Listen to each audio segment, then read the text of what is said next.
السلام علیکم. په تیر شو دوه لیکچرو کې مونږ د پریکشن چې کوم ایډیشن وو نو هغه او د هغې سره سره د پریکشن چې کوم سبټریکشن دی نو د هغې متعلق ډسکشن کړی وو. نن په دې لیکچر کې ما یو دوه اگزامپل اخیستي دي. دا د جماعت پنجم یعنې د پنځم کلاس چې کوم میث دی نو دا اگزامپل یې په هغه کتاب کې چې دی نو شته دی. اکثر ګوره داسې کیږي د ایټ او انټیس په ټیسټونو کې داسې سوال د پریکشن د ایډیشن یا د پریکشن د سبټریکشن سره ریلیټډ راځي چې هغه په سنټنس فارم کې وي. نو هلته چې کله ملګری وي نو هغه کنفیوز کیږي چې یاره دې سوال کې د پریکشن جمع کول غواړي که منفي کول غواړي. نو زه تاسو په دې پوهه کوم چې په کوم سوال کې به تاسو پریکشن جمع کوئ او په کوم کې به ماینس کوئ. نو اولنی سوال ته ګورئ. سوال داسې دی a shopkeeper has 5 صحیح 3/4 liters of oil. He bought a gallon of 7 صحیح 5/8 liters more. How much total oil does he have? د دې سوال دا مطلب دی یو شاپکیپر دی یعنی دکاندار دی. د دکاندار سره 5 صحیح 3/4 لیټر چې دینو دا تیلو ورسره دي. دغه دکاندار داسې وکړه چې د یو بل ګیلن د تیلو واغستو چې په دغه ګیلن کې 7 صحیح 5/8 لیټر تیل دي. نو سوال داسې ویو چې وښایي د دې دکاندار سره ټوټل آیل چې دی ټوټل تیل چې دی نو دا څومره شو. په دې سنټنس کې یو ورډ یوز شوی دی هغه ټوټل دی. د دې ټوټل نه مطلب دلته دا شو چې دا دواړه پریکشن به موږ په دې سوال کې څه کوو دا به جمع کوو یعنی د دې به ایډیشن کوو. دوه پریکشن یې موږ ته میکس پریکشن ناکړي دي 5 صحیح 3/4 او بل دی 7 صحیح 5/8. نو تاسو به داسې وکړئ چې د دې سوال نه به دا ډیټا راواخلئ او دا به په داسې انداز کې ولیکئ 5 صحیح 3/4 جمع 7 صحیح 5/8. دا دواړه پریکشن چې دي نو دا میکس پریکشن دي. میکس پریکشن څه ته وایو؟ میکس پریکشن هغه پریکشن ته ویل کېږي په کوم پریکشن کې چې هول نمبر یعنی په دې دواړه پریکشن کې زموږ سره هول نمبر په دې اولنی کې 5 دی او په دې دویم کې 7 دی. نو په کوم پریکشن کې چې هول نمبر د پراپر پریکشن سره په کمبینیشن کې وي نو هغه قسمه پریکشن ته میکس پریکشن ویل کېږي. دا دواړه پریکشن چې دي نو دا میکس پریکشن دي. دا میکس پریکشن چې دي نو دا به د ټولو نه اول چې کله موږ دا سوال حل کوو نو دا میکس پریکشن به موږ ام پراپر پریکشن ته کنورټ کوو. کله چې دا تاسو ام پراپر پریکشن ته نه کنورټ کړي نو تاسو سوال مخکې نشئ بوتلی. نو دا به تاسو ام پراپر پریکشن ته څنګه کنورټ کوئ؟ نو داسې به وکړئ د دې اولنی پریکشن دا هول نمبر به راواخلئ دې له به په دې ډینامینیټر کې ضرب ورکوئ او نومیریټر چې دی نو دا به سره جمع کوئ. نو هول نمبر 5 له به موږ په 4 کې ضرب ورکو 5 4 20 او 3 23 نو 23/4 شو. جمع په خپل ځای شوه. دغه شانې به د دې دویم پریکشن سره هم وکړئ. دې هول نمبر له به په دې ډینامینیټر 8 کې ضرب ورکوئ 7 8 56 56 سره 5 جمع کوئ نو 61/8 شو. نو دا میکس پریکشن دواړه چې دي دا موږ ام پراپر پریکشن ته کنورټ کړي. ام پراپر پریکشن څه ته وایو؟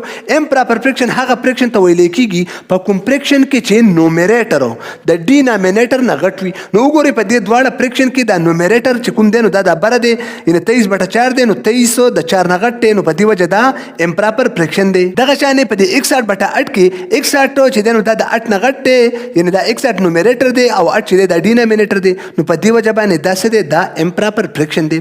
اوس دا سوال مخکې بوزئ نو سوال به مخکې موږ څنګه بوزو؟ نو که موږ په دې پریکشن غور وکړو دا چې کله موږ جمع کوو نو موږ به لاندې ډینامینیټر ته ګورو چې آیا دا ډینامینیټر چې کوم دی په دې پریکشن کې چې دا سیم دی که ډیفرنټ دی. نو وګورئ په دې دواړه پریکشن کې زموږ سره دا ډینامینیټر په یو کې 4 دی او په بل کې 8 دی. دواړه څه دي دا مختلف دي. نو چې کله مختلف ډینامینیټر والا پریکشن تاسو جمع کوئ نو تاسو به داسې کوئ چې د هغې د ډینامینیټر به LCM معلوموئ. د 4 او د 8 LCM به معلوم کړئ. نو هغه به څنګه معلوموئ؟ داسې به معلوم کړئ 4 او 8 به په دې انداز کې ولیکئ. داسې نمبر داسې هندسه به وګورئ چې په هغې باندې دا دواړه نمبر پوره تقسیمیږي او یا کم از کم د دې نه په یو پوره تقسیمیږي. نو موږ به 2 واخلو نو په 2 باندې 4 هم به تقسیمیږي پوره او 8 په هم تقسیمیږي. 2 2 نه 4 او 4 2 نه 8 2 4 رااله دا بیا په 2 باندې کېږي 1 2 نه 2 نه او 2 2 نه 4 1 او 2 راغی نو بیا په 2 باندې کېږي 1 په خپل ځای راکوز کوي 2 کم 2 نو زموږ سره 3 ټایم چې دی نو دا 2 چې دا راغله اوس د 2 له په خپل منځ کې ضرب ورکوي یعنې 3 دوګانې دي 2 ضرب 2 ضرب 2 نو 2 2 نه 4 او 4 2 نه 8 نو 8 زموږ سره د دې دوه پریکشن لپاره LCM راغی. نو دغه LCM به راواخلئ دا به په دې انداز کې ولیکئ. LCM هم چې ولیکو اوس به داسې وکړئ د اولنی پریکشن چې کوم نومیریټر دی 23 نو دا به راوالی دا په خپل ځای ولیکئ او بیا به داسې وکړئ LCM 8 چې دی دا به راواخلئ دا به د اولنی پریکشن په ډینامینیټر 4 باندې تقسیم کړئ. نو 8 چې کله موږ په 4 باندې تقسیم کړو د هغې نه څه راځي 2 راځي نو 2 موږ لیکلې ده. دغه 2 به راواخلئ دا به د اولنی پریکشن د نومیریټر سره په ضرب کې ولیکئ. نو 23 ضرب 2 شو جمع په خپل ځای شوه 61 نومیریټر به په خپل ځای ولیکئ LCM 8 به راواخلئ دا به د سیکنډ فریکشن په ډینامینیټر 8 باندې تقسیم کړئ. نو 8 چې کله په 8 تقسیم کړی شي نو د هغې نه 1 راځي. دغه 1 به راوالی دا به د 61 نومیریټر سره په ضرب کې ولیکئ. نو 61 ضرب 1 به شي. اوس به داسې وکړو چې دا به پروسس چې دی نو دا به سمپلیفای کړو. 23 له په 2 کې ضرب ورکړئ نو څه راځي 46 راځي. 2 3 6 2 2 4 نو 46 شو. 61 له چې په 1 کې ضرب ورکړو نو 61 واپس راځي. نو 46 جمع 61 د دې نه څه راځي 170 راځي. نو 170 مونږ لیکلی دی 170 بټه 8 شو.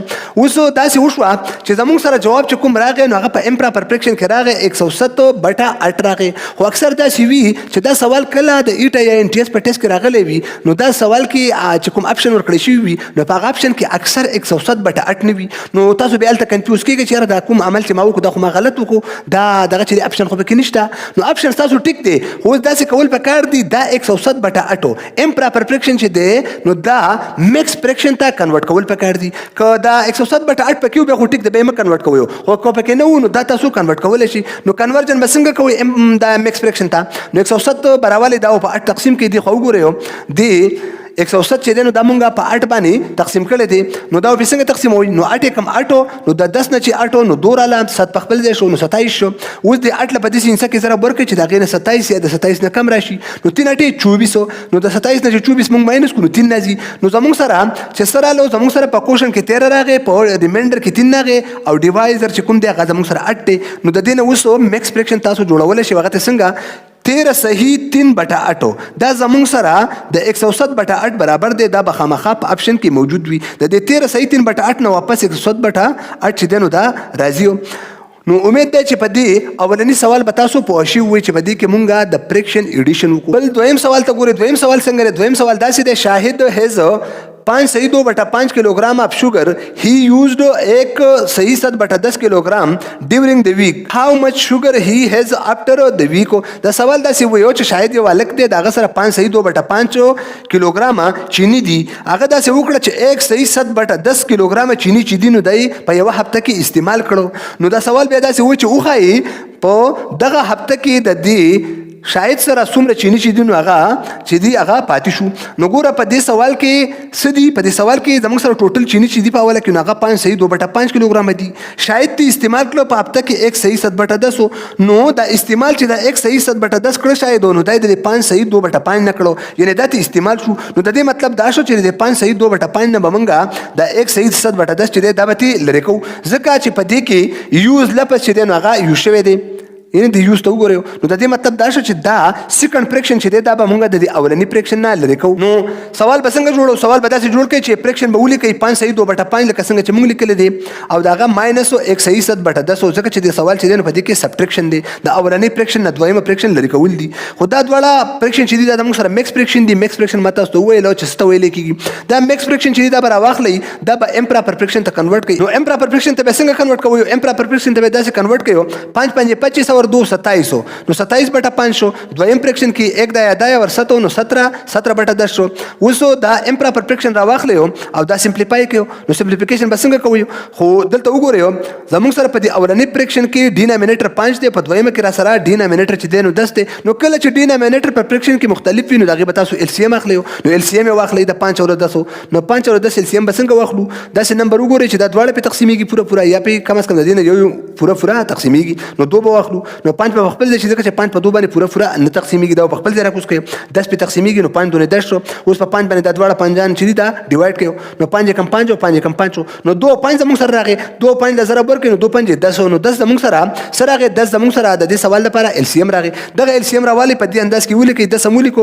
اوس تاسو وکړئ چې د اولنی فریکشن نو نومریټر 27 راوالی په خپل ځای ولیکئ. دا LCM 10 راوالی او دا د اولنی فریکشن په ډینامینیټر 5 باندې تقسیم کړئ. نو 10 چې په 5 تقسیم شي 2 راځي. نو دغه 2 په نومریټر کې ضرب ورکړئ 27 ضرب 2 بشي منفي په خپل ځای شي 17 په خپل ځای ولیکئ. LCM 10 راوالی او دا د سیکنډ فریکشن په ډینامینیټر 10 تقسیم کړئ. نو 10 چې په 10 باندې تقسیم شي دا غنه 1 راځي. نو 1 د 17 نومریټر سره په ضرب کې ولیکئ.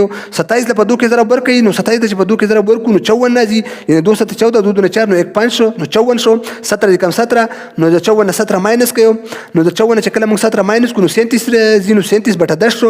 اوس داسې وکړئ دا 37/10 چې دی نو دا کېدای شي په اپشن کې موجود وي خو که نه وي نو دا 37/10 چې دی دا امپراپر فریکشن دی. دا امپراپر فریکشن چې دی دا تاسو میکس فریکشن ته کنورټ کولی شي. ګورئ یاد ساتئ پراپر فریکشن چې دی دا مکس فریکشن ته نه کنورټ کیږي، خو ام پراپر فریکشن چې دی نو دا همیشه تاسو مکس فریکشن ته کنورټ کولی شئ. نو دغه ام پراپر فریکشن 37/10 راوالی او دا چې دی نو دا مکس فریکشن ته کنورټ کوي. نو څنګه به کنورټ کوو؟ 37 راوالی په 10 تقسیم کوو نو 3 دا یا 30 نو د 37 نه چې 30 ماینس شي نو 7 راځي. نو اوس دا راوالی دا په مکس فریکشن پام کې ولیکو نو دا به زموږ سره شي 3 صحیح 7/10. نو 3 صحیح 7/10 دا مونږه لیکلی دی. نو دا 3 صحیح 7/10 چې دی دا به خامخا په آپشن کې موجود دی نه واپس دا 37/10 راتلی شي. 3 دا یا 30 او 37 نو 37/10 شو. امید دی چې په دې دواړه سوالونو به تاسو پوه شوي وي. دا سوالونه چې دا اکثر د ایټ او انټیس په ټیسټونو کې راځي. ګوره ایډیشن او سبټریکشن د فریکشن چې وي نو هغه سمپل سوال د هغې نه راځي بلکې سنټنس پام کې د هغې سوال راځي د دې لپاره چې کینډیډیټ کنفیوز شي نو کنفیوز کېږئ به نه. انشاءالله په نیکسټ لیکچر کې به زه دغه شانې نور اهم معلومات راوړم او ستاسو سره به شیر کوم. ستاسو ورور زبیر شاه علیزه اجازت غواړي. د الله په امان.